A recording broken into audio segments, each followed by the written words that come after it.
بسم اللہ الرحمن الرحیم الصلاۃ والسلام علیک یا رسول اللہ وعلی آلک و اصحابک یا حبیب اللہ۔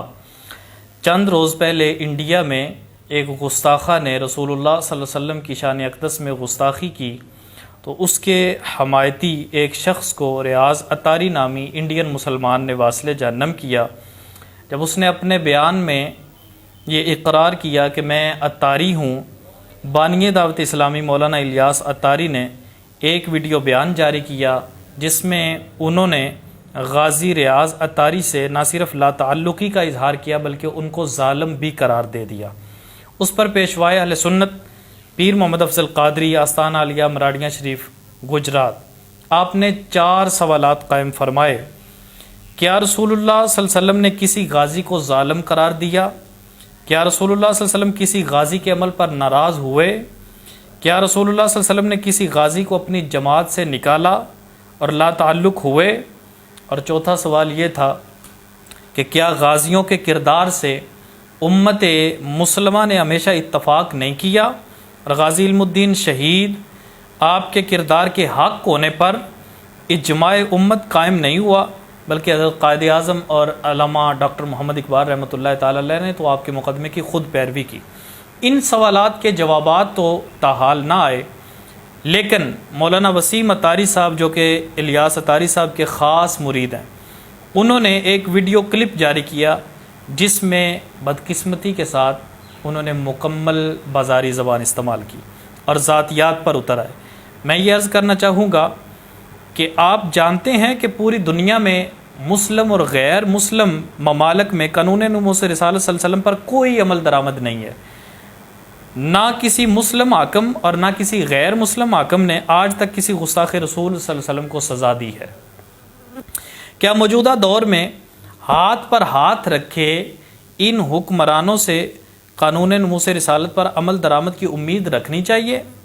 جبکہ یہ مکمل یہود و نصارہ اور ہنود کی یہ سازش ہے کہ غازیان اسلام کو بدنام کیا جائے، کیونکہ یہ لوگ حکمرانوں سے نہیں بلکہ غازیوں سے ڈرتے ہیں۔ کیا آپ کے اس بیان سے یہود و نصارہ اور ہنود کی سازش کو تقویت نہیں ملی؟ مولانا وسیم صاحب نے حضرت مولانا الیاس قادری کی ایک کتاب سے تحریری موقف پیش کیا کہ آپ نے گستاخ رسول کی سزا جو ہے وہ قتل قرار دی ہے اپنی تحریر میں۔ کیا آپ نے اس تحریر پر عمل کرتے ہوئے کسی غازی ناموس رسالت کی رہائی کی تحریک میں شمولیت اختیار کی، یا کسی گستاخ رسول صلی اللہ علیہ وسلم کو سزا دلوانے کے لیے عملی طور پر آپ میدان میں اترے، یا کسی حکومت سے آپ نے مطالبہ کیا؟ بلکہ آپ نے ہمیشہ ہر غازی اسلام سے لا تعلقی کا اظہار کیا ہے۔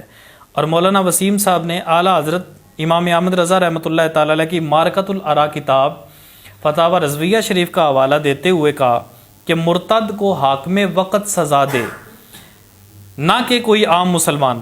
اس پر عرض یہ ہے کہ مرتد 2 قسم کے ہوتے ہیں۔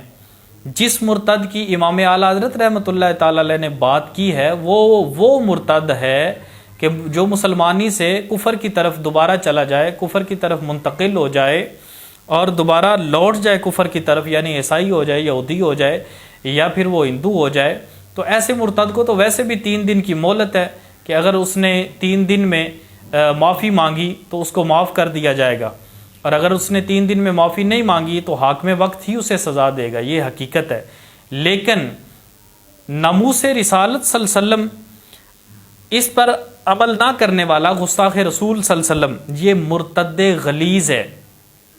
اس مرتد کی کوئی معافی نہیں ہے، اس مرتد کے لیے کوئی مہلت نہیں ہے کہ اسے مہلت دی جائے، بلکہ اس کی سزا یہ 1000 بار بھی معافی مانگے تو اس کی سزا جو ہے یہ صرف اور صرف یہی ہے کہ اس کا سر جو ہے وہ قلم کیا جائے۔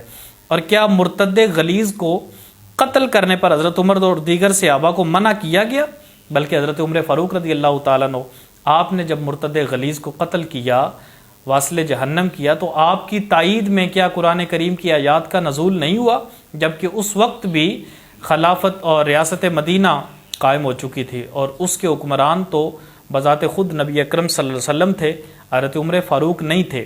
حضرت عمر نے قتل کیا تو قرآن کی آیات نے حضرت عمر کے اس عمل کی تائید کی۔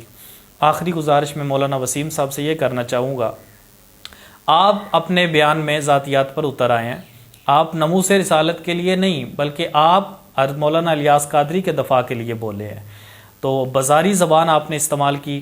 صرف میرا اتنا سا سوال ہے، کیا کسی عالم دین کو ایسی زبان زیب دیتی ہے؟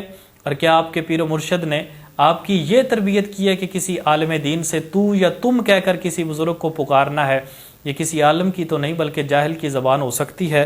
اور آپ پیر افضل قادری آپ کے بارے میں مولانا الیاس قادری سے پوچھئے گا کہ پیر افضل قادری دعوت اسلامی کے محسن ہے۔ جب 4 قتل ہوئے صحرائے مدینہ ملتان میں، تو الیاس قادری صاحب نے حضرت پیر افضل قادری سے جب مدد طلب کی تو پیر صاحب نے وہ 4 مقدمات خارج کروائے، اس کے لیے دھرنے دیے گئے۔ اب آپ کا موقف یہ ہے کہ ہماری سیاست، ہماری تحریک کا کام نہیں ہے دھرنے دینا، جلاؤ گہراؤ کرنا۔ پیر صاحب کی حمایت کے لیے دھرنے دینا جائز ہے، جبکہ ناموس رسالت صلی اللہ علیہ وسلم کے لیے دھرنے دینا ناجائز ہے۔ تو یہ آپ نے موقف کیسا اختیار کیا ہے؟ امت کو آپ کس طرف لے کے جا رہے ہیں؟ پیر صاحب نے جب مقدمات خارج کروائے تو اس کی سب سے بڑی تائید یہ ہے اس واقعہ کی کہ حضرت الیاس قادری خود مراڑیاں شریف میں پیر صاحب کا شکریہ ادا کرنے کے لیے آئے۔ کم از کم اپنے محسنین کا خیال تو رکھا کریں۔ اللہ تعالیٰ کی بارگاہ میں دعا ہے اللہ تعالیٰ ہمیں اس حساس مسئلہ کو سمجھنے کی توفیق عطا فرمائے، ہم سب کو ہدایت نصیب فرمائے۔